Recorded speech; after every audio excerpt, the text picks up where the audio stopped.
പലപ്പോഴും നമ്മൾ ശ്രദ്ധിച്ചിട്ടുള്ള കാര്യമാണ്, പുതിയ വണ്ടി എടുത്തിട്ടുണ്ടെങ്കിൽ ആ ഷോറൂമിൻ്റെ അല്ലെങ്കിൽ ആ ഡീലർഷിപ്പിൻ്റെ പരസ്യം മുഴുവൻ ആ നമ്മുടെ വണ്ടിയിൽ മുഴുവൻ ഒട്ടിച്ച് വെച്ചിട്ടുണ്ടാവും. അത് പറിച്ച് കളയാൻ പറ്റില്ല, പറിച്ച് കളഞ്ഞാൽ ഒരു പാട് വരും, അത് ഒരു ബുദ്ധിമുട്ടാണ്, ഒരു ഭംഗിയില്ലാത്തൊരവസ്ഥയാണ്. അപ്പോൾ അത് നമ്മൾക്ക് നിർബന്ധമായിട്ടും നമ്മൾ ഇത് ചുമന്നുകൊണ്ട് കിടക്കേണ്ടത്. ജീവിതകാലം മുഴുവൻ നമ്മൾ ആ വണ്ടി ഉപയോഗിക്കുന്നിടത്തോളം അവരുടെ പരസ്യം കൊണ്ടാണ് നമ്മൾ നടക്കുന്നത്. ചിലപ്പോഴൊക്കെ സർവീസ് സെൻറ്ററിൽ സർവീസ് ചെയ്യിച്ചു കഴിയുമ്പോഴും അവരുടെ സ്റ്റിക്കർ എടുത്ത് ഒട്ടിച്ച് വയ്ക്കും. ഇത് നമുക്ക് ചുമന്നുകൊണ്ട് കിടക്കേണ്ട ഒരു കാര്യമില്ല. അപ്പോൾ നമുക്ക് പറയാവുന്നതാണ്. ഇപ്പോൾ നിങ്ങൾ പുതിയൊരു വണ്ടി എടുക്കുകയാണെങ്കിൽ അപ്പോൾ അവരോട് പറയാം, നിങ്ങളുടെ സ്റ്റിക്കർ ഒട്ടിക്കരുത്, അല്ലെങ്കിൽ സ്റ്റിക്കർ ഒട്ടിക്കുന്നുണ്ടെങ്കിൽ അതിനനുസരിച്ചുള്ള ഡിസ്കൗണ്ട് ആവും, എന്തെങ്കിലും ബെനിഫിറ്റ് നമുക്ക് തരണം. ആരും പ്രതികരിക്കാത്തതുകൊണ്ടാണ് ഇവരിതിങ്ങനെ കണ്ടിന്യൂ ചെയ്ത് പോകുന്നത്. അത് ഒഴിവാക്കണമെങ്കിൽ നമ്മൾ പറയണം, ഉണരും ഉപഭോക്താവേ, ഉണരും.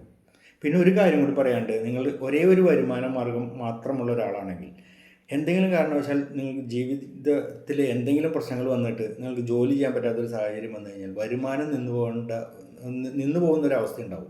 അപ്പോൾ അത് ഒഴിവാക്കണം എന്നുണ്ടെങ്കിൽ ഒരു മൾട്ടിപ്പിൾ ഇൻകം സോഴ്സസ് നമുക്ക് ക്രിയേറ്റ് ചെയ്യണം. അതിന് താല്പര്യമുണ്ടെങ്കിൽ അതിന് നല്ലൊരു കിടിലൻ ഐഡിയ എൻ്റെ കയ്യിലുണ്ട്. അറിയണമെന്ന് താല്പര്യമുള്ളവർ ഈ ഡിസ്ക്രിപ്ഷനിൽ എൻ്റെ വാട്സപ്പിൻ്റെ നമ്പറും ലിങ്കും കൊടുത്തിട്ടുണ്ടാവും, അതിലൊന്ന് കോൺടാക്ട് ചെയ്തേക്കും. ഒരു ഹൈ അയച്ചാൽ മതി, ഞാൻ ബാക്കി ഡീറ്റെയിൽസൊക്കെ അയച്ചുതരാം.